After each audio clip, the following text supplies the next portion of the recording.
Hello BYU Cougar fans. Welcome to the Blue Cougar Football Daily Podcast for September 10th, 2013. Got a few things on my mind today.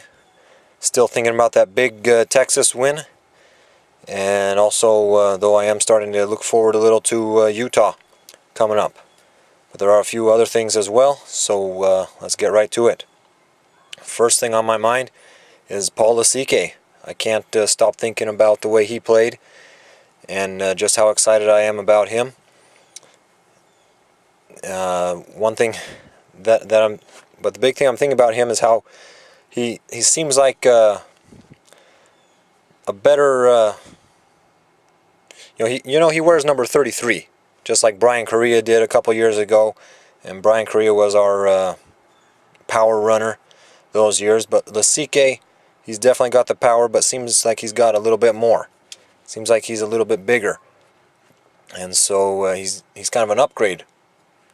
Is basically what I'm saying. He's an upgrade of Brian Correa, and that really excites me because Brian Correa, I liked him as a player. He had a nice little role that he fit, and he could be dependable to pick up those 2 or 3 yards when we really needed it. And Lasike looks like he can do that and a little bit more. So it'll be fun, exciting to see what he does the rest of this year and next year. And I just like what that adds to our ground game, to our offense, and what we can do.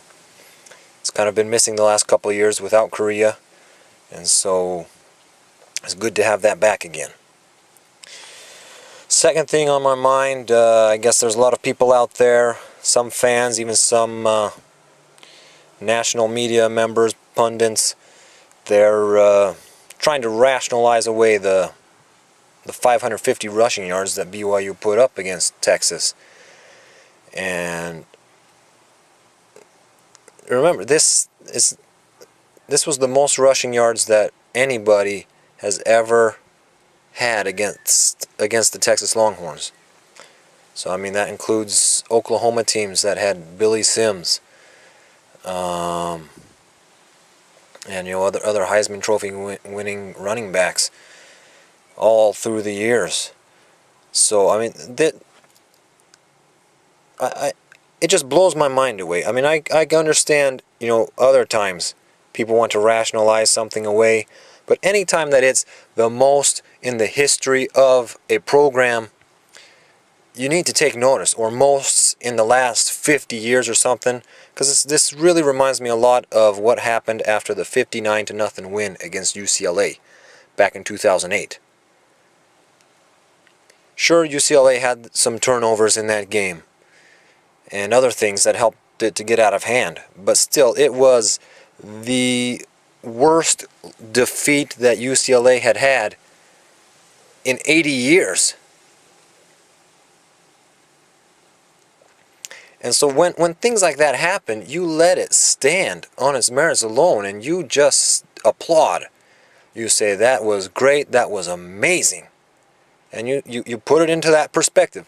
First time in 80 years, or first time ever. And in the case of Texas, I know they've been playing football for more than 100 years. 550 rush yards against the Texas Longhorns. They've had bad years. They've played really good teams. But still, nobody's ever put up 550 rush yards. So what the BYU offense did, it was amazing. Let's call it amazing, and let's not try to say anything otherwise. That, Texas was having a bad day, or whatever. They've had other bad days. They've had other bad coaches. But still, they've had those bad days and bad coaching against really good rush teams. But still, they've never given up anything like this. So let's just applaud it. Let's let it stand on its own for what it is. It's going into the record books, and let's treat it with the respect that it deserves. Alright, moving on after that. Speaking of the respect, one other note about the Texas game. And this is something I have not seen brought up anywhere else by anybody, not even the Cougar Stats blog, which I highly recommend. You go visit it, check that out. It had a lot of great statistical things about the game on Saturday, but it did not point out that Taysom Hill, he might have been 13 yards short of tying the school's single season rushing mark. Not single season, single game rushing mark. But he did set a new school record for the most average yards per carry running the ball. Taysom Hill had a 15.2 yard average. Luke Staley had a 14.2 yard average against Tulane in 2001, 142 yards on 10 carries. And so Taysom Hill will get into the record books that way for his performance. And so that's nice to know. He definitely deserves that. And remember, you heard it here first.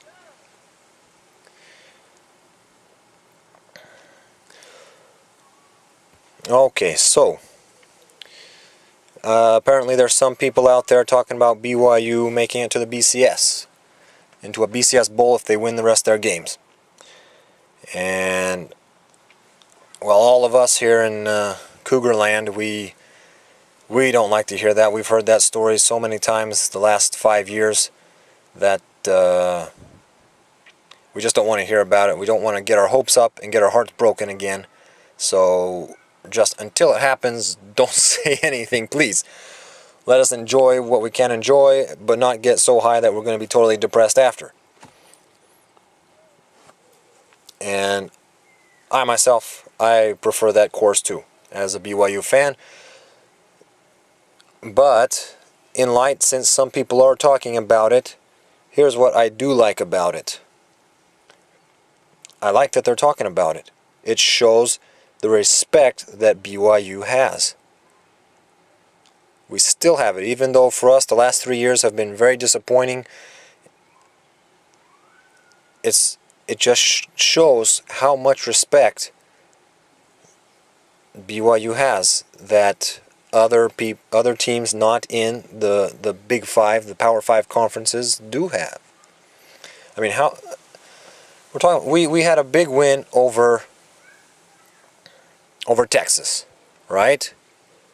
How many other quote-unquote non-AQ schools have had wins over the AQ schools in week 1 or week 2? And people don't automatically start thinking BCS Bowl. They just say, wow, it was an upset.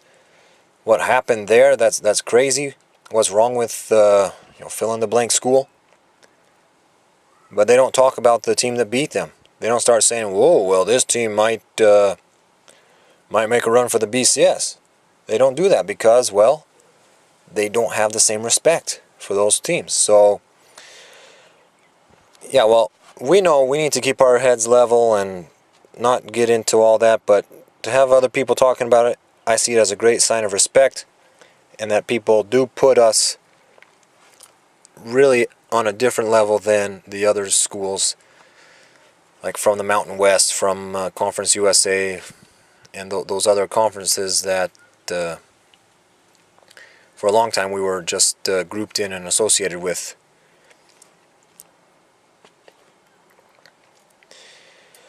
Alright, last thing, I heard the post-practice interviews from yesterday. Bronco Mendenhall, Robert Anae, Taysom Hill, everybody seems to be saying the right things. And I'm glad to hear that they at least know the right things to do, but I can say for myself from experience, it is really hard to flip that switch and put a big win like this behind you. And I don't blame them. I don't fault them if, even though they're saying this, that inside they are still really relishing the victory and really excited for what they did and what happened.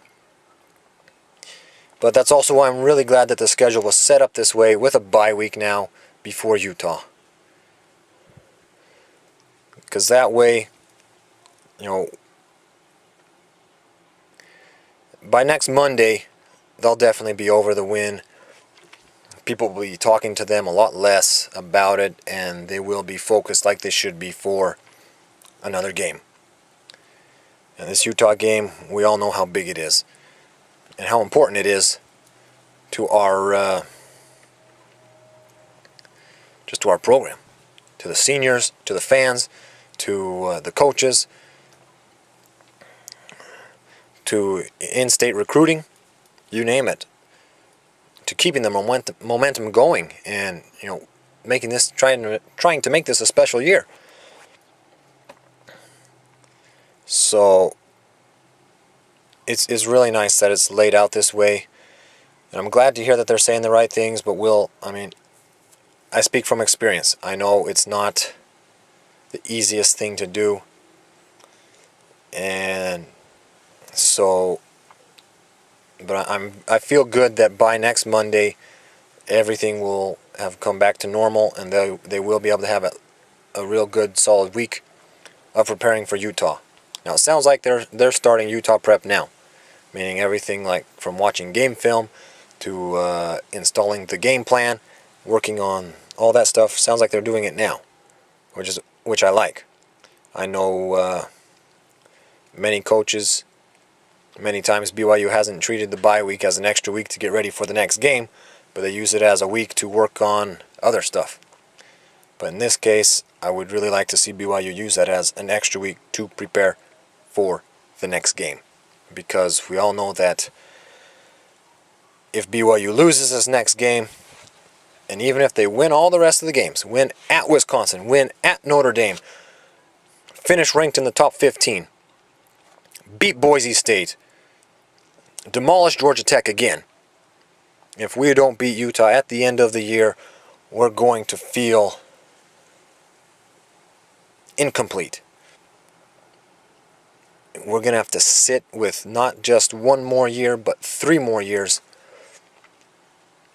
of not being able to say we beat Utah. We beat you guys the last time we played. Our seniors will have left without having beat Utah.